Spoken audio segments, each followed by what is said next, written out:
ഭർത്താവ് വന്നിട്ട് കാണാതിരിക്കുമ്പോൾ, ഭർത്താവിൻ്റെ ഫോൺ സ്വിച്ച് ഓഫായിട്ട് കാണുമ്പോൾ വേദനിക്കുന്ന, വിങ്ങിപ്പൊട്ടുന്ന ഒരു സ്ത്രീ മനസ്സ് രൂപപ്പെടുന്നത്. അവിടെയാണ് വീട്ടിലേക്ക് എത്താതെ ബ്ലോക്കിൽ കുടുങ്ങുന്ന ഭർത്താവ് ഛേ എന്ന് പറഞ്ഞു പോകുന്നത്. തൻ്റെ വണ്ടിയുടെ ആക്സിലേറ്റർ അമർത്തി ചവിട്ടുന്നു, ഒന്ന് വേഗം വീട്ടിലെത്തി തൻ്റെ പ്രിയതമനോട് സംസാരിക്കണം, മക്കളുടെ കൂടെ ചേരണം. ആ ബന്ധത്തെ അൺകണ്ടീഷണൽ ലവ് എന്നാ വിളിക്കുക. സന്ദർഭോചിതമായിട്ട് ഞാൻ പറയട്ടെ, ഇപ്പോൾ ഇവിടെ ഒരു കുടുംബ സംഗമല്ലേ, നമ്മൾ ഹൃദയം കൊണ്ട് സ്വീകരിക്കാൻ പഠിച്ചിട്ട് ഇവിടുന്ന് പോകണം. എനിക്ക് എൻ്റെ ഉമ്മ മരിച്ചിട്ട് ഇന്ന് 30ാമത്തെ ദിവസമാണ്, കഴിഞ്ഞ മാസം 4-ാം തീയതിയാണ്. ഞാനത് എന്തിനാ പറയണമെന്ന് പറഞ്ഞാൽ, 91 വയസ്സുള്ള എൻ്റെ മാതാവ് എൻ്റെ ഹൃദയമായിരുന്നു. 1.5 വർഷം ബെഡിൽ കിടന്ന മാതാവിനെ ഏത് തളർച്ചയിലും ഞാൻ ഉമ്മാന്ന് വിളിച്ച ഉമ്മ കണ്ണോർക്കലുണ്ട്. മറ്റുള്ളവർക്കൊക്കെ ഒരു അസൂയ പോലെ. ഉമ്മാൻ്റെ ഇളയ മോൻ അവസാനത്തെ വിളിച്ചപ്പോൾ ഉമ്മ തുറന്നില്ല.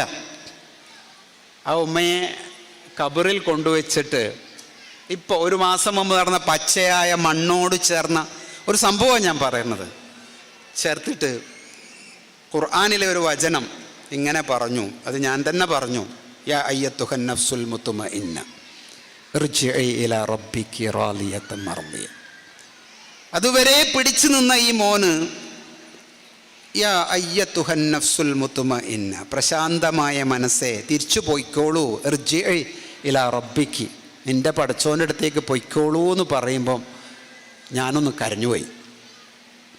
എന്തേ ഞാൻ കരഞ്ഞത്? എൻ്റെ ഹൃദയത്തിലൊരു ഉമ്മയുണ്ട്. നിങ്ങളുടെ എല്ലാവരുടെയും ഹൃദയത്തിലൊരു ഉമ്മ ഉണ്ടാകണം. ആ ഉമ്മ നമുക്ക് തരുന്ന, ആ വാപ്പ നമുക്ക് തരുന്ന ഹൃദയകാരിയായ ബന്ധം, അതിനൊരു പശയുണ്ട്. എൻ്റെ കൂടെയുള്ള കൗമാരക്കാരായ കുട്ടികളൊക്കെ ചിലപ്പോൾ ഉമ്മാന്ന് പറഞ്ഞിട്ട് കാല് നിലത്തുരക്കുന്ന കുട്ടികളെ ഞാൻ കണ്ടിട്ടുണ്ട്.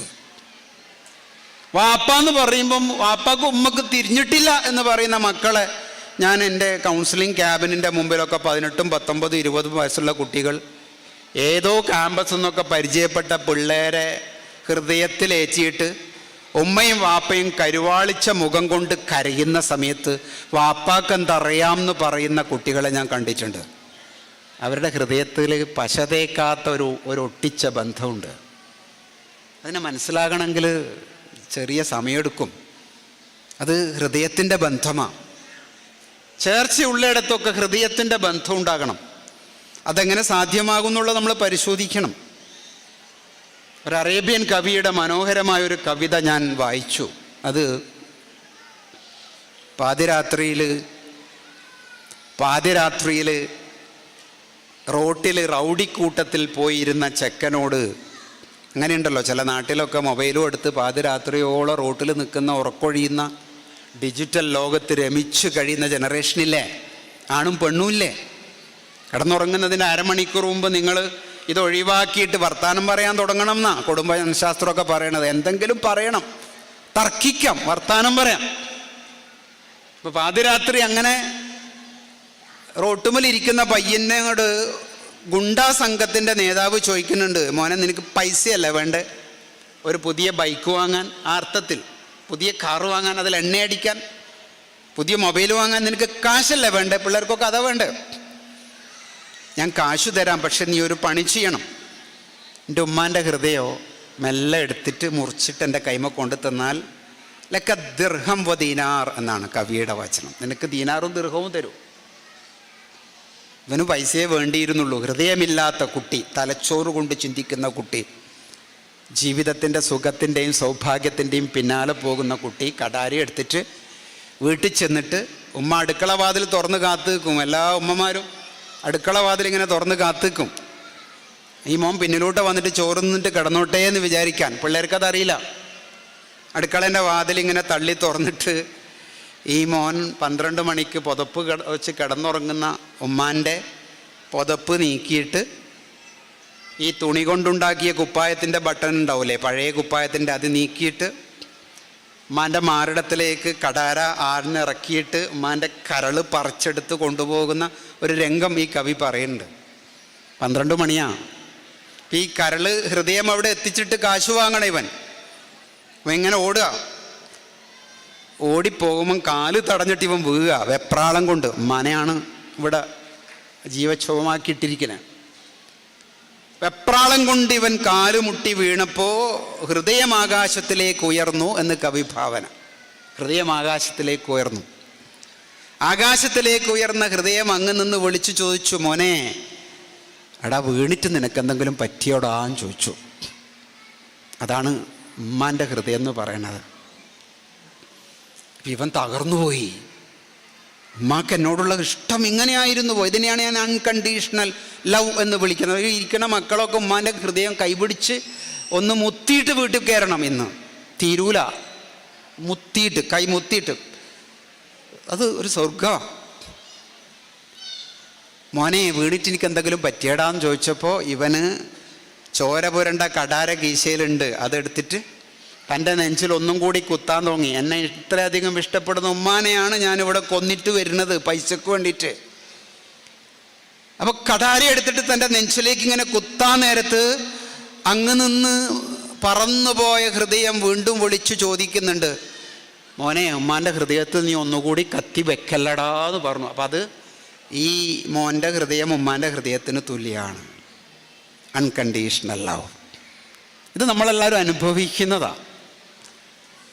ഈ അനുഭവമാണ് ഭാര്യയും ഭർത്താവും തമ്മിലുള്ള ബന്ധത്തിലും ഉണ്ടാകേണ്ടത് എന്ന്. പിന്നെ എല്ലാം ഭർത്താവിൻ്റെ എല്ലാ കുഴപ്പവും എൻ്റേതാണ്. ഞാനൊരു പാലിയേറ്റീവ് സ്ഥാപനത്തിൽ ഞാൻ ഉണ്ട്. ഇപ്പോൾ 2 ആഴ്ച മുമ്പ് ഞാൻ അതിൻ്റെ അകത്ത് കയറി നോക്കിയപ്പോൾ ഒരു പെണ്ണ് പറഞ്ഞു, എനിക്ക് നിങ്ങളോട് സംസാരിക്കണം. തൊട്ടടുത്ത് എൻ്റെ കൗൺസിലിംഗ് മുറിയുണ്ട്. ഞാനിത് പച്ചയായ ഒരു സത്യം പറഞ്ഞു തരാനാണ്. ഞാൻ ആ സ്ത്രീയുടെ വർത്തമാനം എൻ്റെ ഹൃദയത്തിൽ ഞാൻ ഇങ്ങനെ ഓർമ്മിച്ച് വയ്ക്കും. ആ സ്ത്രീ പറഞ്ഞു, ഇവിടെ സ്ട്രോക്ക് വന്ന് കിടക്കുന്ന എൻ്റെ ഹസ്ബൻഡില്ലേ, വയസ്സ് 55, എനിക്ക് വയസ്സ് 43. അയാൾ എന്നെ ഒഴിവാക്കിയിട്ട് പോയതാ. അയാളെൻ്റെ മക്കളെ നോക്കാറില്ല. ഞാനും മക്കളും കൂടി ജീവിക്കാൻ ഞാൻ അടുക്കളകളിൽ ജോലി ചെയ്തുകൊണ്ടിരിക്കുന്നിടത്ത് ആരോ വിളിച്ചു പറഞ്ഞു, നിങ്ങളെ ഹസ്ബൻഡ് സ്ട്രോക്കായിട്ട് വീണിട്ടുണ്ട്. ഞാനൊന്നും നോക്കിയില്ല. ഞാനിപ്പം വന്നിട്ട് 2 ആഴ്ചയായി നോക്കുന്നു. ഒരു 3 മണിക്ക് എണീറ്റിട്ട് എനിക്ക് ജ്യൂസ് വേണമെന്ന് പറയുമ്പോൾ ഞാൻ എവിടുന്ന് ജ്യൂസ് കൊടുക്കാനാ? ഞാൻ ഫ്ലാസ്കിലെ ചൂടുവെള്ളം ഒഴിച്ചു കൊടുക്കും. ഇത് ജീവിച്ചിട്ട് ഉണ്ടാകേണ്ട സ്നേഹബന്ധത്തിൻ്റെ പേരാ. കല്യാണം കഴിക്കാൻ പോകുന്ന വുഡ്ബികളില്ലേ, ആണും പെണ്ണും പാർക്കിലിരുന്നിട്ട് കടലാസ് എടുത്തിട്ട് ഇങ്ങനെ എഴുതും, ഞാനും നീയും തമ്മിൽ ബന്ധം ഉണ്ടാകുമ്പോൾ നീ ഇന്ന കാര്യങ്ങൾ ശ്രദ്ധിക്കണം, ഞാൻ ഇന്ന കാര്യം ശ്രദ്ധിക്കാമെന്ന് പറഞ്ഞിട്ട് ഒരു എഗ്രിമെൻറ്റിൻ്റെ മേലെ കല്യാണം കഴിച്ചാൽ ഇതുണ്ടാവില്ല. ഇത് ജീവിച്ച് മനസ്സുകൊണ്ട് ശരീരം കൊണ്ട് ഹൃദയം കൊണ്ട് ചേർന്നിട്ട് അനുഭവിച്ചിട്ട് ഉണ്ടാകേണ്ട ബന്ധമാണ് ഇത്. ഇതേക്കുറിച്ചൊരു കവി ഇങ്ങനെ ഖലീൽ ജിബ്രാൻ്റെ വരികളെ മലയാളത്തിലാക്കിയിട്ട് ഇങ്ങനെ പറഞ്ഞു, പാതിരക്ക് വീട്ടിലെത്തിയ ഭർത്താവ് ഇങ്ങനെ പുറത്തു നിന്ന് വിളിക്കുകയാണ്, ദൈതേ തുറക്കൂ വാതിൽ. അകത്തു നിന്ന് ചോദ്യം, വന്നതാരാ? വന്നു മൊഴിഞ്ഞു ഞാൻ ഉത്തരം, വന്നത് ഞാനാ, ഭർത്താവാണ് വന്നത് എന്ന് പറഞ്ഞിട്ട് പാതിരാത്രി വാതിൽ മുട്ടിയപ്പോൾ തുറന്നില്ല അവൾ വാതിൽ തുറന്നില്ല. വീണ്ടും വിളിച്ചു ഞാൻ, ദൈതേ തുറക്കൂ വാതിൽ. അകത്തു നിന്ന് ചോദ്യം, വന്നതാരാ? മൊഴിഞ്ഞു ഞാൻ ഉത്തരം, വന്നത് ഞാനാ, പെണ്ണേ ഞാനാ വന്നത്, നിന്റെ ഭർത്താവാ. തുറന്നില്ല അവൾ വാതിൽ. ഞാൻ അതിന് നീട്ടിപ്പറയുന്നില്ല. 6ാമതും വിളിച്ചു, ദൈതേ തുറക്കൂ വാതിൽ. പ്രിയപ്പെട്ടവളെ വാതിൽ തുറക്കൂ. അകത്ത് നിന്ന് അപ്പോൾ ചോദ്യം, വന്നതാരാ? മൊഴിഞ്ഞു ഞാൻ ഉത്തരം, കരുതലോടെ, വന്നത് നീയാ. അപ്പോൾ അവൾ വാതിൽ തുറന്നു എന്ന്. നിങ്ങൾക്ക് മനസ്സിലായിട്ടുണ്ടാവും. ഞാനാന്ന് പറഞ്ഞിട്ട് ഭർത്താവ് പറയുമ്പോൾ പെണ്ണിന് കേൾക്കേണ്ടത്, പ്രിയപ്പെട്ടവനെ ഞാൻ പറഞ്ഞിട്ടൊന്നില്ല, ഈ വീട്ടിൽ നീയും ഞാനും ഒന്നാണ്. ഭർത്താവിൻ്റെ വിഷമങ്ങളും വേദനകളും കടങ്ങളും വെപ്രാളങ്ങളും ദേഷ്യങ്ങളും ഒക്കെ ഏറ്റെടുക്കുന്ന ഒരു പെണ്ണും പെണ്ണിൻ്റെ വീട്ടുകാരുടെ വിഷയങ്ങളൊക്കെ ഏറ്റെടുക്കുന്നവരാണ്. ഈ ചേർച്ചയാണ് നമ്മൾ ദാമ്പത്യത്വം കൊണ്ട് ആഗ്രഹിക്കുന്നത്. അത് നിക്കാഹ് എന്ന് പറയുന്ന പദത്തിൻ്റെ നെക്കഹ മാത്രം എടുത്ത് പരിശോധിച്ചാൽ മനസ്സിലാവും. നെക്കഹ, നമ്മൾ അങ്കഹ സവ്വജ എന്നുള്ള പദം ഉപയോഗിച്ചിട്ട് ചേർത്ത് വെക്കുന്ന ഇസ്ലാമിലെ വിവാഹത്തിലെ നെക്കഹ ഉണ്ടല്ലോ, ആ നെക്കഹൻ്റെ അർത്ഥം കയറിങ്ങനെ പിരിച്ചു ചേർക്കുന്നത് പോലുള്ള ബന്ധം. റെയിൽവേ ട്രാക്ക് പോലെ പോകുന്നതല്ല. കയറിങ്ങനെ പിരിച്ചാൽ എങ്ങനെ ഉണ്ടാവുക? നീയും ഞാനും എന്ന് പറയുന്ന ഒന്നുണ്ടാവില്ല. നമ്മൾ ചേർന്നിട്ടുള്ള ഒരു അനുഭവമാണത്. ആ അനുഭവത്തിലേക്കാണ് വിവാഹ ജീവിതവും കുടുംബ ബന്ധവും ഒക്കെ എത്തിച്ചേർന്നത്. അങ്ങനെ ഉണ്ടായിക്കഴിഞ്ഞാൽ നമുക്ക് സമാധാനത്തോടു കൂടി ജീവിക്കാൻ പറ്റും.